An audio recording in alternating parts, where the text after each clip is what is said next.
فإذا نفخ في الصور فلا أنساب بينهم يومئذ ولا يتساءلون فمن ثقلت موازينه فأولئك هم المفلحون ومن خفت موازينه فأولئك الذين خسروا أنفسهم في جهنم خالدون صدق الله العظيم برشوري صلى الله على سيدنا ومولانا محمد وعلى آله وأصحابه وسلم صلى الله على سيدنا ومولانا محمد وعلى آله وأصحابه وسلم أستغفر الله إن الله غفور رحيم أستغفر الله الذي لا إله إلا هو الحي القيوم وأتوب إليه ولا حول ولا قوة إلا بالله العلي العظيم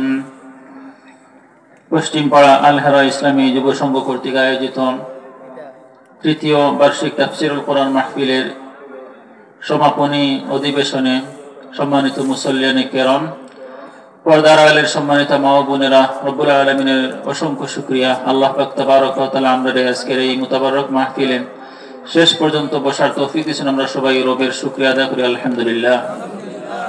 আসলে গত বছর, আগের বছরও এই মাহফিলও দীর্ঘ আলোচনা করার সময় আমার নিজের কারণেও পারছি না, একই দিনে পড়ে যায় অন্য কোনো প্রোগ্রাম, তো হৌ প্রোগ্রাম শেষ করে আইতে শেষ পর্যায়ে হয়। আজকে পাড়ুয়াত প্রোগ্রাম আছিল, আজকের প্রধানত পাড়ুয়াত যাওয়ার কথা, তো এখানেও তাই লেট হয়েছে হিসাবে মাগরিব থেকে আসা পর্যন্ত মাহফিল চালানি লাগছে, এখান থেকে আইতে লেট হয়েছে। যাই হোক আলহামদুলিল্লাহ, আমরা এলাকার মানুষ আছি, আমরা তো সবসময় আলোচনা করি, আপনারা দিনটা কি এই পর্যন্ত গুরুত্বপূর্ণ আলোচনা শুনছেন। আল্লাহ পাক তাবারক ওয়া তাআলা যা আমরা শুনছি তার উপরে আমরা সবাই বেশি বেশি আমল করার তৌফিক দিতাম, সবাই আমিন। বিশেষ করে আল-হেরা ইসলামী যুব সংঘ, এই যুব সমাজে চাইলে গুনার খামর আয়োজন করতে পারত। আমরা আশপাশের পার্শ্ববর্তী গ্রামগুলোর যেটা সচরাচর হয়, বাড়ি চাইলে আশপাশের গ্রামাঞ্চল থেকে গান বাজনার আওয়াজ আয় না, কথা হয় না, ডুল বাগানির আওয়াজ হয় না, নৌকা বাইসর গীতর আওয়াজ হয় না, হেইয়া এটা আয় না। এবং শীতকালও আওয়ার মধ্যে ডুল বাইলানি গাছ যে গান বাজনা এই সমস্ত জিনিসের আওয়াজ হয় না, আয়। চাইলে আমরা যুবক হলো এইভাবে বিভ্রান্তির মধ্যে পড়তে পারতাম, এই সমস্ত গুনার কাজ করতে পারতাম, কিন্তু আল্লাহ পাক তাবারক ওয়া তাআলা আমাদের এলাকার এরিয়ার এই যুব সমাজ হলরে রব্বুল আলামিনে এই সমস্ত বিপদগামী না করিয়া দ্বীনের প্রতি কাজে লাগাইরা, এটা আমাদের জন্য একটা ভালো দিক, সবাই হোক আলহামদুলিল্লাহ। আমরা দোয়া করি আল্লাহ পাক তাবারক ওয়া তাআলা আমাদের এলাকার যুব সমাজের আজীবন এইভাবে দ্বীন ইসলামের প্রতি কোরআনের খেদমতে নিয়োজিত রাখার তৌফিক দিতা, সবাই হোক আমিন। মুহতারাম হাজিরিন, আমি কোরআনে কারীমের একটা আয়াত পড়ছি, আয়াত সংক্ষেপে তরজমা কইরাম। আজকে যে সমস্ত মানুষ আমরা দুনিয়াত সমাজে বসবাস করি, প্রত্যেকটা মানুষের আমরা একটা ফিকির থাকে, কেউর পরিবার নিয়া, কেউর সমাজ নিয়া, কেউর ব্যবসা বাণিজ্য নিয়া, কেউর গল্প গুজব নিয়া, কেউর গুনাহ নিয়া, প্রত্যেকটা মানুষের একটা ফিকির থাকে।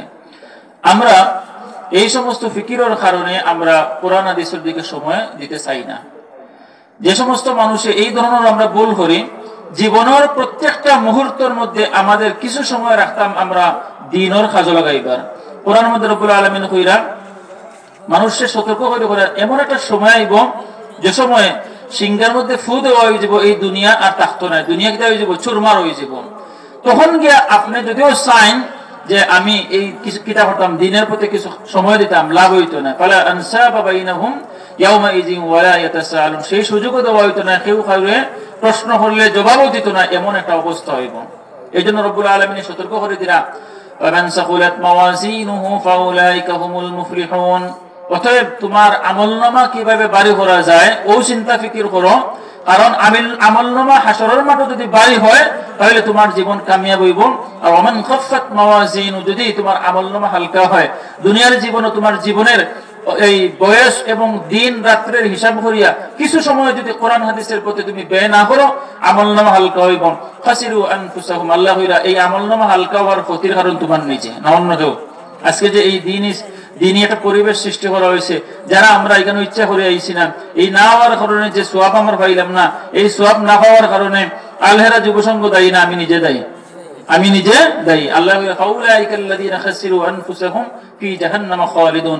এই কারণ যদি তোমার নিজের কারণে কাল হাসরের মাঠে নেকির পাল্লা কম হয়, গুনার পাল্লা বেশি হয়, আল্লাহ হইয়া ফি জাহান্নাম খালিদুন, রব্বুল আলামিন নারাজ হইয়া তোমার জাহান্নামের মধ্যে ছাইড় হোক। নাউযুবিল্লাহ। এইজন্য মুহতারাম হাজিরিন, আপনার আমার জীবন এটা সামান্য কয়েকদিনের আল্লাহ প্রদত্ত হিসাব দিয়ে দিয়েছেন।